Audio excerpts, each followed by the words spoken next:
So if you have a Honda 300, you know how terrible the stock differentials are and how they always leak.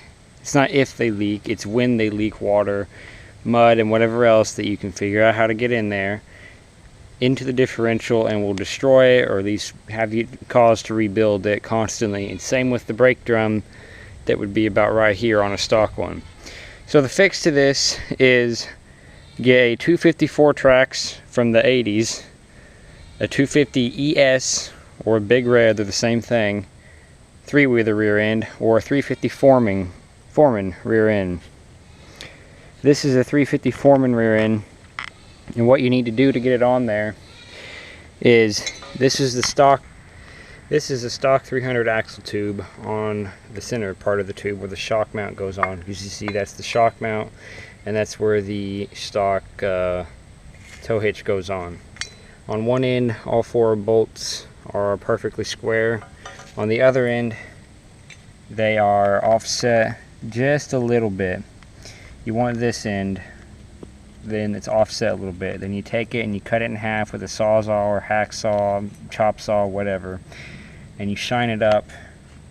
Then after that, you're going to want to take, and you can take the tow hitch off, you don't have to, but it's easier if you do, and shine this area up right here, because the new hitch mount, or I mean the new swing arm mount, is going to go right here.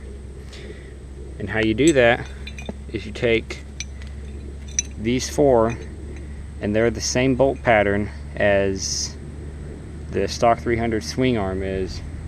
Whenever it's actually, you put bolts through it and it's in there, and then you just center it up the best you can.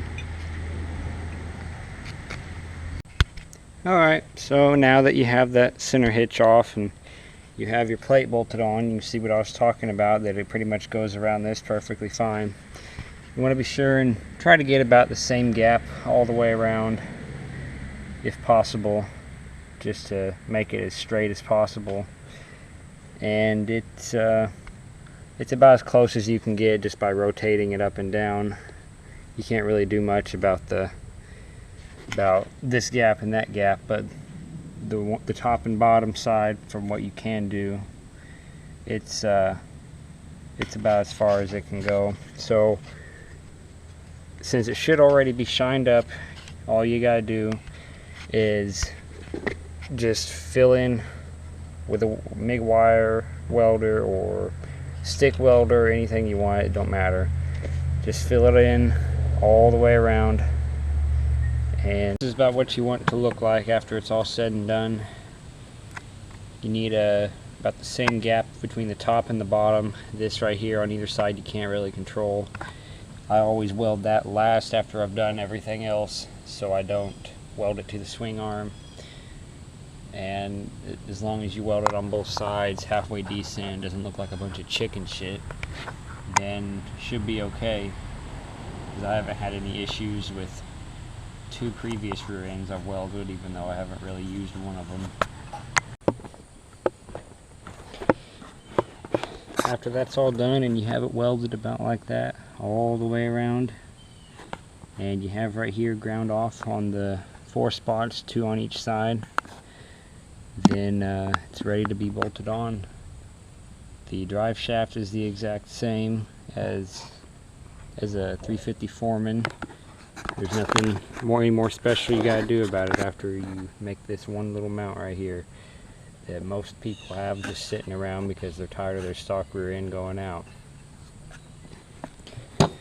And then while I have this out, this is the difference between stock 300 and a 350 Foreman swing arm, because there's always somebody that says, can't you just modify it? Well, you could, but you can see the 300 swing arm's a lot longer, so you'd have to stretch the 350, and it's a lot wider and has the wrong mount.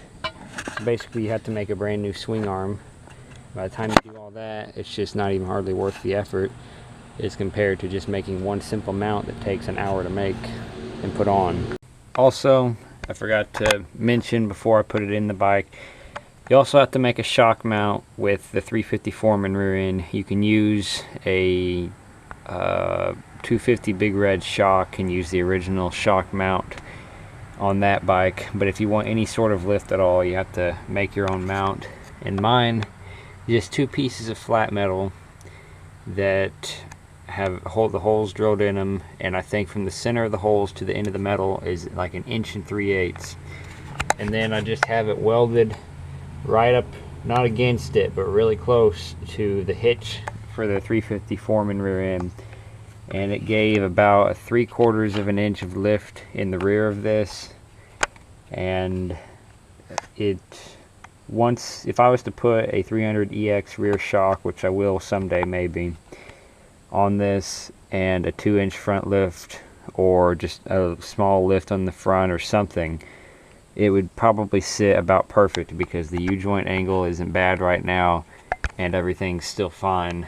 But you also have to just be sure, and you have to make the mount at the same time, and it's best to have the rear end in the bike when you do that, so you don't risk injuring yourself or knocking the bike off and having a mess on your hands or anything like that.